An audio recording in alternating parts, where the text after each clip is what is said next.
ஓம் சாந்தி. எல்லோரும் சந்தோஷமாக இருக்கிறீங்களா? ஸோ உலகத்தில் நிறைய தவறுகள் நடக்குது. ஆனால் சில தவறுகள் ஏதோ காரணத்தினால மீடியா வெளிச்சத்தில் ரொம்பவே வருது. ஸோ அந்த மாதிரி ஒரு தவறு தான் இப்போ புனேயில் கேட்டன் அகர்வால் கேஸ் அப்படின்ட்டு போயிட்டு இருக்குது. அதாவது கேட்டன் அகர்வால் அப்படிங்கிற ஒரு பையனுக்கும் சியான்ற ஒரு பொண்ணுக்கும் நிச்சயமாகுது. அவங்க ப்ரீ வெட்டிங் ஷூட்டுக்கு போகும்பொழுது அங்கே ஒரு மலையிலிருந்து அவனை தள்ளி விட்டுற அந்த பொண்ணும் அந்த பொண்ணுடைய ஃப்ரெண்டோ அல்லது லவரோ சேர்ந்து தள்ளி விட்டுறாங்க. அவன் இறந்துடுறான். ஸோ அப்போ ஆக்சிடெண்ட்டாக விழுந்த மாதிரி தான் எல்லோரும் நினச்சிக்கிறாங்க. ஏன்னா அந்த பொண்ணை காப்பாற்றுங்கன்னு கூப்பிட்றா. அப்போ வராங்க, அவ்வளோதான். இது ஒரு பெரிய விஷயமா தெரியல. ஆனால் அந்த இறந்து போன பையனுடைய தங்கச்சிக்கு தான் ஒரு டவுட்டு, இந்த பொண்ணு ரொம்ப நார்மலாக நடந்துக்கிறா அப்படின்ட்டு. ஸோ அது ஒரு இன்ட்யூஷன் இருக்கும் இல்லையா? அதனால் அந்த பொண்ணு எழுப்பின அவள் கேஸ் ஃபைல் பண்ணி அதன் மூலமாக தான் இந்த கேஸ் வெளிச்சத்துக்கு வருது. இப்போ 2 பேரும் அரெஸ்ட் பண்ணிட்டாங்க. அரெஸ்ட் பண்ணி 2 பேருமே ஒத்துக்கிறாங்க, நாங்கள் தான் கொலை பண்ணோன்னு ஒத்துக்கிறாங்க. ஆனால் என்னென்னா, அந்த சியாவோட அந்த பாய் ஃப்ரெண்டு, அவன் பேர் சேட்டன். அவன் ஒரு மாதிரி ட்ரெஸ் போட்டிருக்கிறான். அது படத்தில் காட்டுவாங்கன்னு நினைக்கிறேன். முகம் ஆக்சுவலாக மூடி இருக்குது, அதை ஹூடின்றாங்க. அந்த ட்ரெஸ் போட்டிருக்கான். ஸோ முகம் கண்டுபிடிக்க முடியாது அவன்தான்ட்டு. ஸோ அவன்தான்னு ப்ரூஃப் கிடையாது. அவங்களே சொன்னால் கூட, இப்படி ஒரு சட்டமாக அவங்களே ஒத்துக்கிட்டால் கூட அதற்கான எவிடன்ஸ் இல்லாமல் அவங்கள அரெஸ்ட் பண்ண முடியாதான். ஸோ அந்த எவிடன்ஸை கலெக்ட் பண்ணுறதுக்காக தான் போலீஸ் மண்டையை உடச்சிக்குது. ஏன்னா அவங்களே சொன்னாலும் இது அவன்தான்றதுக்கு அவங்கக்கிட்ட எவிடன்ஸ் இல்லையே. ஏன்னா சில சமயம் போலீஸ் மிரட்டி கூட சொல்ல வைக்கலாம் உண்மை, இந்த மாதிரி பொய்யை செய்யாத தப்பு செஞ்ச மாதிரி ஒத்துக்க வைக்கலாம் அப்படின்ட்டு இப்படி ஒரு சட்டம் போல இருக்குது. அதனால் இப்போ கேட் அனாலிசிஸ்ன்ட்டு, அதாவது இந்த சேட்டனை அதே இடத்துல சாதாரண ட்ரெஸ்ஸோடு நடக்க வைக்கும் பொழுது அந்த ஏற்கனவே அவன் ஹூடி போட்டு நடந்தது கேமராவில் ரெக்கார்ட் ஆகிருக்கு. அதுவும் இதுவும் ஒரே மாதிரி மேட்ச் ஆகுதா அப்படின்னு அனலைசிஸ் பண்ணி அதை ஒரு எவிடன்ஸாக எடுப்பாங்க போல இருக்குது. ஸோ அதே மாதிரி இவங்க இந்த சேட்டன் போகிறதுக்கு முன்னாடி ஆக்சுவலாக அந்த கொலை பண்ணுறதுக்கு ஒரு 34 நிமிஷத்துக்கு முன்னாடி கூட இவங்க 2 பேர் சந்திச்சிருக்கிறாங்க. அதுக்கு முன்னாடியும் சந்தித்ததெல்லாம் சிசிடிவி கேமராவில் பதிவாயிருக்கு. ஆனால் அது ஒரு ஃப்ரெண்டு தானே அப்படின்ட்டு இவங்களுடைய லாயர், அந்த சியாவுடைய லாயர் அல்லது சேட்டனுடைய லாயர்லாம் சொல்லிகிட்டு இருக்கிறாங்க. என் ஃப்ரெண்டை சந்திச்சிருக்கக்கூடாதா, இவங்களாக ஒரு கற்பனை பண்ணி பண்ணுறாங்க, ஏன் அவன் தடிக்கி விழுந்திருக்கக்கூடாதா, இப்படி அந்த லாயர் சொல்லிகிட்டு இருக்கிறாங்க.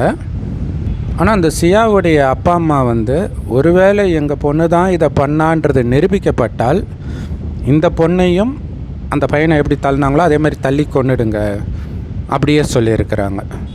ஆனால் இதில் என்ன ஒரு ஆச்சரியம்னா, இது பல மாதம் ஸ்கெட்ச் போட்டு இப்படி பண்ணியிருக்கிறாங்க. இந்த இடத்துல தான் போகணும், இப்படி தான். ஏற்கனவே அந்த பொண்ணு ஒரு தடவை தள்ளி இருக்கிறான். ஆனால் அவன் டக்குன்னு எதையோ பிடிச்சி வந்துட்டான். ஏன் இப்படி தள்ளி விட்டணும்னா, அங்கே ஒரு பாம்பு பார்த்தான், அதனால தான் தள்ளி விட்டான் அவசரத்தில் அப்படின்னு அந்த பொண்ணு சமாளிச்சிருக்கிறான். இன்னொரு தடவை டவுட்டு வரக்கூடாதுன்றதுக்காக இதுக்கு பல தடவை ரிஹர்சல் வேறு பார்த்துருக்குறாங்களாம், இந்த தடவை அவன் தப்பிக்கவே கூடாதுன்ட்டு.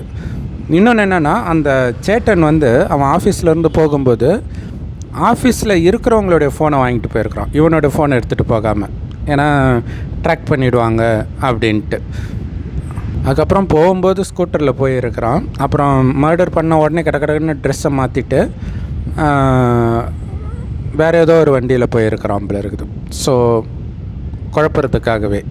ஸோ அதனால தான் போலீஸால் இப்போ எவிடன்ஸ் க்ரியேட் பண்ணவே முடியல.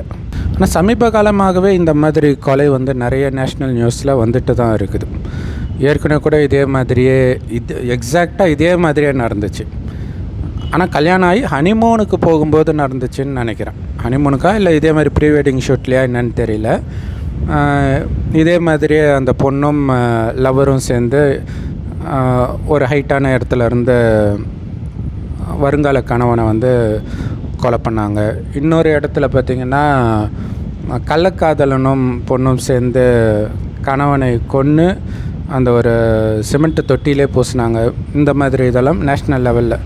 பட் இங்கே தமிழ்நாடு லெவலில் இந்த மாதிரி நியூஸ் நிறைய வந்துட்டு தான் இருக்குது. இப்போ சப்போஸ் இவங்களுக்கு தண்டனை கிடைக்காம வெளியிலே வந்துட்டால் கூட இவங்களால் நிம்மதியாக இருக்க முடியுமா?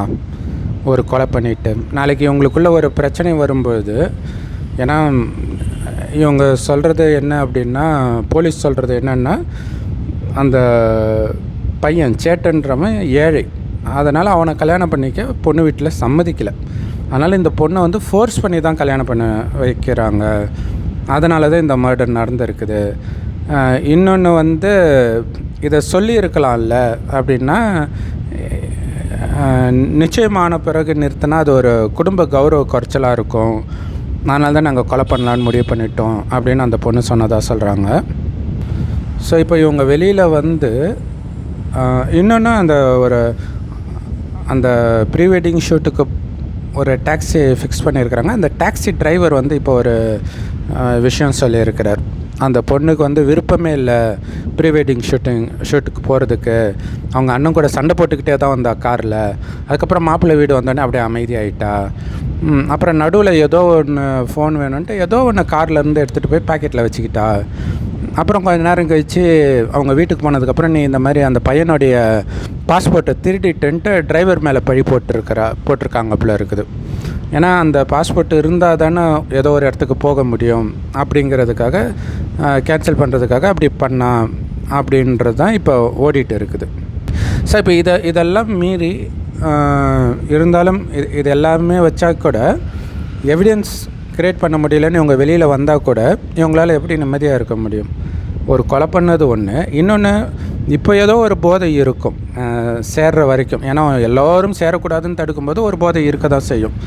ஆனால் சேர்ந்த பிறகு அந்த போதை போயிடும். அதுக்கப்புறம் பிரச்சனை வரும் பொழுது அந்த பையனாக இருந்தாலும் சரி, அந்த பொண்ணாக இருந்தாலும் சரி, வாயில் வரும்ல, நான் அவனே போட்டு தள்ளிட்டு வந்திருக்கிறேன். அந்த ஒரு கொலைகாரனோட ஒரு கொலைகாரியோடு நம்ம வாழ்ந்துட்டு இருக்கிறோம் அப்படிங்கிறது எவ்வளோ பெரிய பயத்தை கொடுக்கும். அவங்களுக்கு வேறு தண்டனையே தேவையில்லை, இதுவே ஒரு பெரிய தண்டனை தான் இல்லையா? ஏன்னா நாளைக்கு இவங்களுக்குள்ள அஃபேர், யாரோ ஒருத்தருக்கு வெளியில் அஃபேர் வருது அப்படின்னா கண்டிப்பாக இன்னொருத்தர் வாழ்க்கையும், ஏன்னா இது வந்து அந்த அளவுக்கு எவிடன்ஸே கண்டுபிடிக்க முடியாத மாதிரி. இது வந்து அந்த பையனோட தங்கச்சிக்கு டவுட் வந்ததுனால கேஸ் ஃபைல் பண்ணதுனால இது வருது, இல்லைன்னா இது வெளிச்சத்துக்கே வந்திருக்காது. அந்த மாதிரி பக்காவாக பிளான் பண்ணியிருக்கிறாங்க. பட் இருந்தாலும் கர்மான்னு ஒன்று இருக்குது இல்லையா? ஸோ அது ஒரு நாள் இல்லைனாலும் ஒரு நாள் மாட்டி விட்டுரும். ஸோ இதில் என்னென்னா, ஜென்ரலாக வந்து இந்த மாதிரி ஒரு பொண்ணை ஃபோர்ஸ் பண்ணி கல்யாணம் பண்ணுறது தப்பு அப்படின்னு சொல்லுவாங்க. ஆனால் அந்த தப்பை எதிர்க்க போய் இந்த பொண்ணு செஞ்ச தப்பில் இன்றைக்கி இந்த பொண்ணும் அந்த பையனும் தான் போய் ஜெயிலில் இருக்கிறாங்க. ஸோ அதனால தான் நம்ம சொல்கிறது, நமக்கு ஒரு பிரச்சனை வருது, ஒரு ட்ராப்பில் சிக்கிறோன்னா அதை எதிர்க்க ஆரம்பித்தோம்னா நம்ம அதை விட பெரிய தப்பு செஞ்சு கடைசியில் நாம் வந்து கிரிமினலாக மாறிடுவோம். உண்மையிலே நமக்கு எதிராக செஞ்சவங்க அவங்கள பற்றி யாரும் கண்டுக்க மாட்டாங்க. ஸோ அந்த மாதிரி தான் இப்போவும் நடக்குது இல்லை? இப்போ எங்கள் பொண்ணு அப்படி செஞ்சுருந்தா அவளை தள்ளி கூட விட்டுருங்கன்னு அவங்க அப்பா அம்மா சொன்னதுக்கு எனக்கு என்ன தோணுதுன்னா, நாங்கள் பார்க்குற பையனை உனக்கு பிடிக்கலன்னா நீ செத்துப்போ அப்படிங்கிற மாதிரி அந்த ஹானர் கில்லிங்னு சொல்லுவாங்க இல்லையா, அந்த மாதிரி தான் இது இருக்குது. ஸோ இது எல்லாமே பார்த்திங்கன்னா அரேஞ்ச்டு மேரேஜில் தான் இந்த மாதிரி பிரச்சனை வருது. ஸோ லவ் மேரேஜில் ஒரு பிரச்சனைனா அரேஞ்ச்டு மேரேஜ்லேயும் இப்படி ஒரு பிரச்சனை இருக்குது. ஸோ பசங்க கல்யாணம் பண்ணாமல் இருக்கணுன்றதுக்கு இது ஒரு முக்கியமான ரீசனாக இருக்குது. ஏன்னா நிறைய பெங்களூரில் கூட இதே மாதிரி ஒன்று நடந்துச்சு.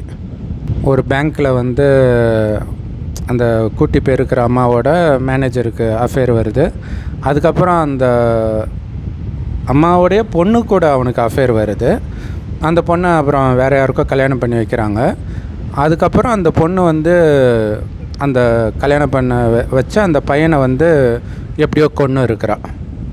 ஸோ இதில் என்னென்னா, கல்யாணம் ஆன பிறகு எத்தனையோ மணி நேரம் வந்து வீடியோ கால்லே இவங்க கூடவே இருந்திருக்கிறா அவ.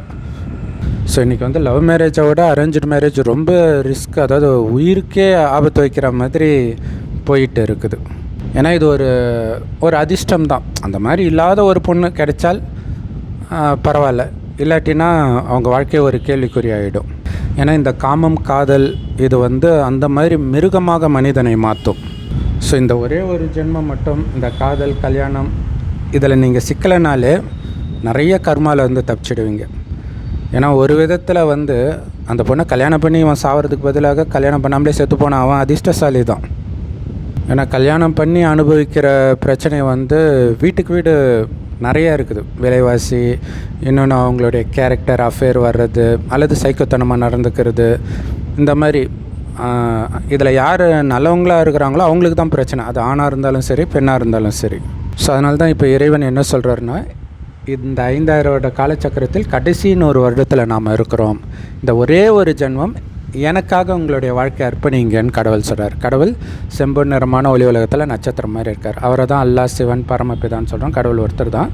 ஆத்மாக்களாகி நாம் எல்லாம் இங்கே தான் இருக்கிறோம். பிறகு பூமிக்கு வரும்போது இந்த பூமி சொர்க்கமாக இருக்குது.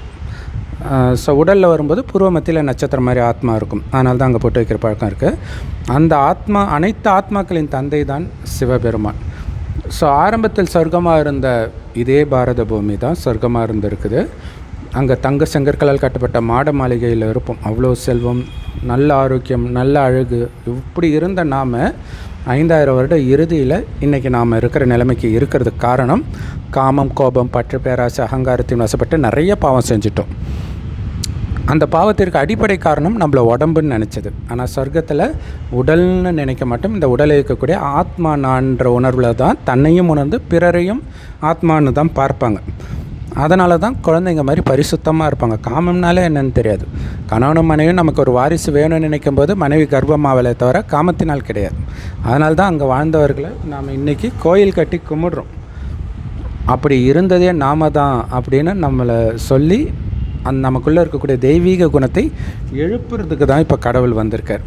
அதுக்கு நாம் பண்ண வேண்டியதெல்லாம் ஆத்மான்னு உணர்ந்து ஆத்மாவின் தந்தை சிவ பரமாத்மாவை நினைக்கணும்.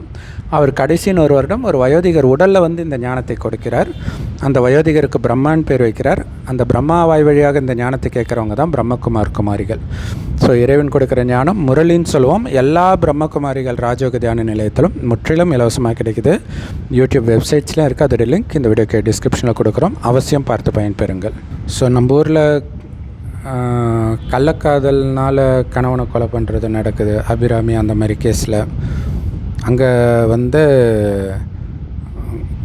கள்ளக்காதல் கிடையாது. பட் இருந்தாலும் அங்கேயும் கணவனை தான் கொலை பண்ணுறதுக்கு ட்ரை பண்ணி அங்கே ஜெயிச்சிட்டவும் செஞ்சிடுறாங்க.